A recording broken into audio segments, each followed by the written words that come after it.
Do you ever send out DMs to leads in Messenger and you get nothing back? No replies, no engagement, just dead silence?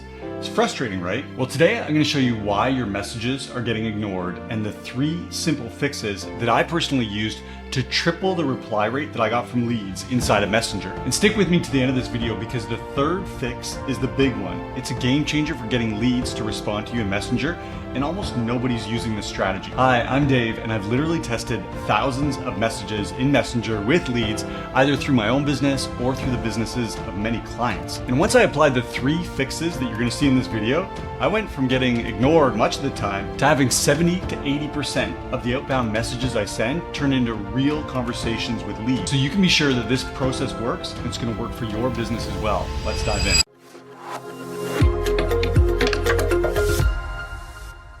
So how do you get leads to actually respond to your DMs over in Messenger? Well, there are 3 fixes that you need to apply. And the first fix is to make sure that your DMs never sound like a template. If your DMs sound copy and pasted, your leads are going to be able to smell them from a mile away and they're going to run. They're not going to reply. So instead of sending out generic sounding templated messages like, hey, how are things going?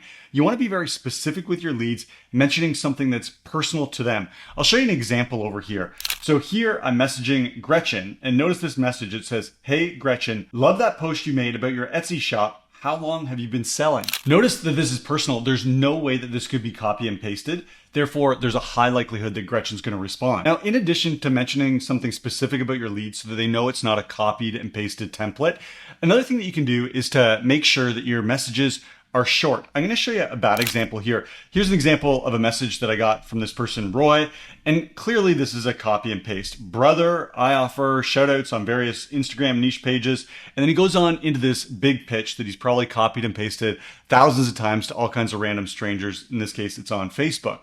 Instead of doing this, using big long messages that are obviously copied and pasted, here's an example of what you want to do. You want to send out short messages that look very natural. Here's an example of a conversation that I'm having with Jesse. And notice he sends me a short message. And so I reply. In this case, it's with 3 messages. Notice the length. They're all very short. These aren't copied and pasted messages. And he comes back again with a short message. And so I reply with a short message. You want to mimic the messages that your leads are sending to you. If they're not sending huge paragraph style messages to you, don't do it to them. Keep your messages short and sweet, and I guarantee your reply rate is going to go up. So that's fix number 1. You need to make sure that your DMs never sound like a template. Fix number 2 is to lead with curiosity, not a pitch. The reason most people don't respond to DMs or emails or any sort of message is because they feel a pitch coming. And you want to make sure you avoid creating that feeling inside of your leads. You never want them to feel like a pitch is coming on. So how do you do that? Well, you start by asking a question that your leads want to answer. I'm going to show you an example over here. Again, in Facebook, here's a conversation with Juliana, and it says, hey there, Juliana, just saw your online business launch. Congrats. So again, this is personalizing the message so it doesn't look like a template. This is what we talked about in fix number 1. But then notice the question that I asked Juliana. I said, are you feeling pretty excited about it? This is a question that's easy to answer, and it's one that she'll want to answer. She's launching a new business, therefore it's highly likely that she's excited about it. She wants to tell people about her business. Therefore, I can be pretty certain that she's going to come back and respond to that question, and now we're in a real conversation. Let me contrast this with a bad example that many people send over in Messenger. Here it is right here. It says, sorry to bother you. You're on my friend recommendation list, so I wanted to ask you, is there any connection between us? Think about this question. This is a really hard question for me to answer. Am I going to go and do research and look at this person's profile, pull up their friends list and see if we have any overlap, see if we have any of the same Facebook groups? Like, of course not. It's putting so much burden on me. It's making my life worse. Compare that again to the question that I asked to Juliana here. Are you excited about your business? It's easy. It's yes or no. This is the type of question that you want to ask to your leads.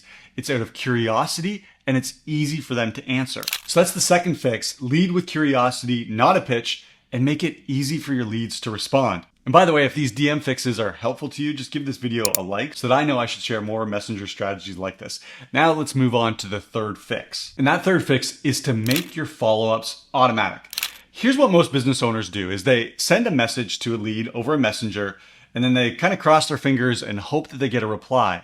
If they don't get a reply, that's it. The conversation is over. The business owner doesn't follow up. Nothing happens. And that lead is basically dead to them. But you can't do that. The old adage saying that the fortune is in the follow-up, it's true. You have to follow up with your leads. But if you try and do all your follow-ups manually, it's easy to forget. It's the type of job that nobody really wants to do. So instead, it's important that you automate your follow-ups so that you know every lead does get followed up with. And I'm using the ChatBlaze app to do my follow-ups. Let me show you an example over here. Here's a bot that I built in ChatBlaze that does all my conversations with a particular type of lead. And I want to show you this right here. Here's a step that the bot's going to go through, and it's going to ask a question. The question is, I'm assuming you didn't have a chance to fully implement it quite yet. And this is referring to a resource that the bot delivered to this lead over in Messenger. So it's basically coming back to them and saying, hey, did you use this yet? Or you haven't had a chance to try it. Now, some leads are going to respond right away because I'm using the strategies that we talked about earlier in this video. But I know that some leads are going to miss my message. Some leads are going to have the intention of responding. The message gets buried and they forget about it, or they get distracted by something else. And so it's important that I come back and follow up with this lead. Now, as I mentioned, I don't want to rely on myself to remember to follow up with every single lead. So I've automated the process. And here's how you can do it using, again, the ChatBlaze app.